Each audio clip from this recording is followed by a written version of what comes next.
ladies and gentlemen, what is geometry? Do you know what geometry is?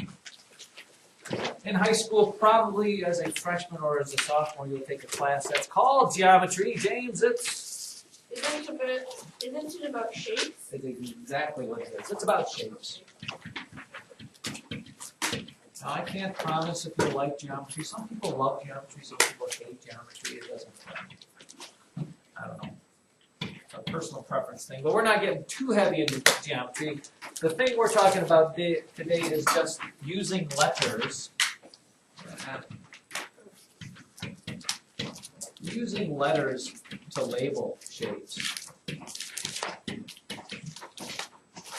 Because a lot of times in geometry you have to talk about certain angles of shapes or certain things on shapes. We have to have a way that we can identify it. So this is the deal. It's a pretty simple sort of thing. You know, if you have something that looks like this, rather than you having to write out the words, if you were telling somebody you were talking about this, well, let's say I've got these two shapes. What's this? D, E, F, and G. If you were just telling somebody you wanted to talk about triangle ABC, rather than writing out the words triangle ABC, guess what they'll let you do in geometry? You could just, Maren, what do you think?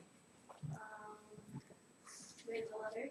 No, you could just draw a little shaped triangle and say A, B, C.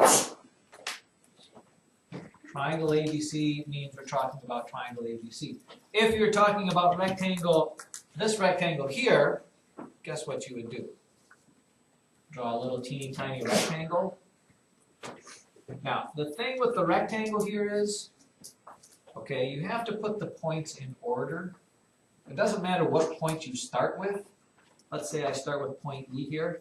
If I'm talking about rectangle EFGD, I have to go around the shape in order. Okay, I can't go EGDF. I can't go kitty corner. You have to you can pick your way. If you want to go clockwise or counterclockwise, it doesn't matter. But if I'm going to label this and talk about this shape, I have to say rectangle EFGD.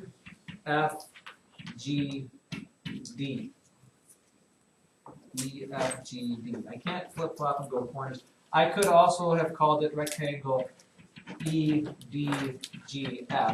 That would be fine as well, as long as you stay in order. But you can't go diagonal and do some crossing things. You'll figure that out later on when life gets a little tougher and things get a little... Now, I know the burning question you're asking is, what about lines? What about I'm glad you asked. We've talked about lines before. Some of you still don't look at your notes for them. We have 3 different types of lines we talk about. We've got the ones that are segments, right? Yes. We've got the ones that are lines. And we've got the last one is the rays, right? Yeah. This is all coming back to you, isn't it, kids? I can tell just by your participation here. Now, the deal with that is this. A, B, let's make this an A and a B. And let's make this an A and a B. If you are labeling these lines or talking about these lines, again, we don't want to write out the whole words because that takes forever. If I'm talking about line segment AB, it's as simple as this. I write down my A and a B. You could put B and A first, it doesn't matter. I don't know why this is writing here. Let me look and see. Let's go to this. Let's see what's using all my memory again. Something is there. Oh, let's get rid of this. See if that helps. If I'm talking about segment AB, wow, look at that. I put AB, but I can't just leave it as AB because AB could be this, could be this, could be any of those. I have to, above the AB, make a segment. Okay. Oh. Notice it doesn't have arrows above it, because if I put arrows above it, we'd be talking about this. And this is, if you put arrows above it, it means line AB. And it's important for you to know that just because this has dots on it does not make it a segment. If I call it line AB, that means this line goes on forever in each direction. That's just a way to label that line so you know that's the line you're talking about. And guess what ray AB would be? Yes, you'd still put the letters A and B, but above it would be? Array? Wow, look at you kids, that's why you're in 5th grade. Although the one thing about rays is the end point has to be the first letter given. See, this sign does not go on forever. This is the starting point, so it has to be that. I cannot call this ray BA, because that means it would start at B and go towards A. It has to be ray AB. There's those little nuances about geometry that everybody has to. Uh-oh, did I do something wrong? A lot of hands up there when I do something wrong. Yes, James. Didn't we do this before? I don't know if we labeled them. Did we label them? No. We did. We've gone over lines, rays, and segments, but we didn't necessarily talk about how to label them correctly. Oh, because I just thought that we did. And repetition is the mother of all learning. David, Could you put BA but then put the line that way, like that? I would say no. I don't know. I'm going to say I don't know. I will try and look that up. Let me look. Does it say in the book? I always think they start the point at the left and go to the right. I'm going to put that on the teacher does not know for sure. How's that, David? Does that clear up the waters on that? I don't know. I think every time I remember seeing it, it's the point on the left going the other way. Caleb? Let's say, like, the lines, could you do, like, BA? For these, it doesn't matter. Segments and lines, I can flip-flop the order because it does not matter. Because they're the same. This stops, the same thing for this one. These do not matter. You can flip the B's and the A's in here, but for array, since it has one side is different than the other, you have to label the starting point as that. And I think it has to be that way. Unless David really wants to argue that, we should want to. Got that? Okay, now, so how is this going to come up in the assignment, you ask? How is this gonna come up in the assignment? Yes, guys, write this problem down here. We have got this line, and it is P, Q, and R.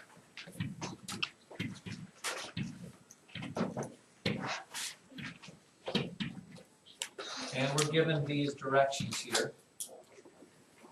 PQ is 3 centimeters.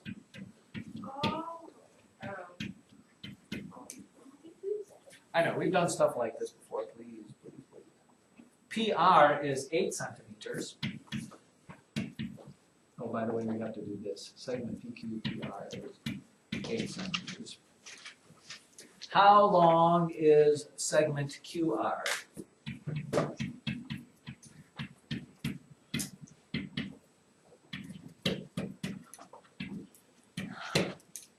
Now, before we get any farther in this, sometimes we're a little slow in learning this, children. If this comes up on your assignment, guess what Mr. Hahn's going to tell you to do? David?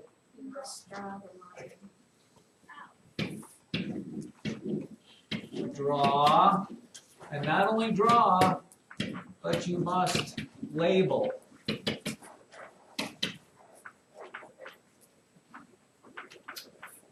Which means this, ladies and gentlemen of the jury, if it tells me that PQ is 3 centimeters, you need to label PQ as 3 centimeters. Now whether you do it like this, or if you want to do this where you do the little thing like this and it's 3 centimeters, you need to show me that that's 3 centimeters. What else does it tell me?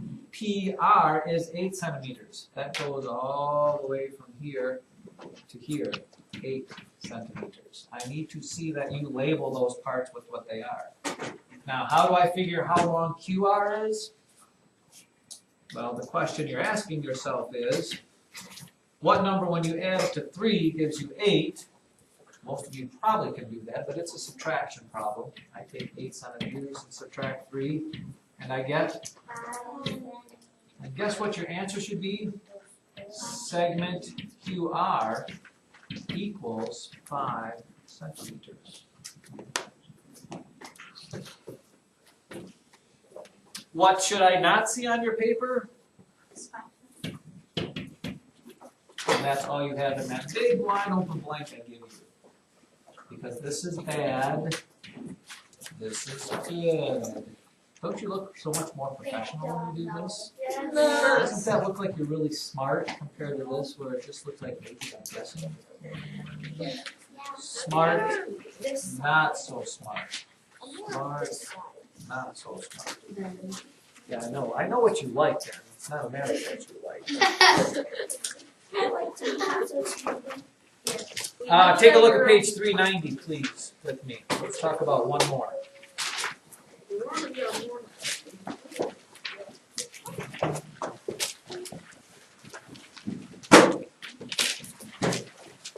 Just to drive home this point, look at where it says lesson practice there halfway through. It says refer to rectangle JKLM to answer the problems in A and B. So the first thing, before you even read the question, you should draw rectangle JKLM. JKLM. Step number one before you even ask what they is. And letter A says, which segment is parallel to segment JK?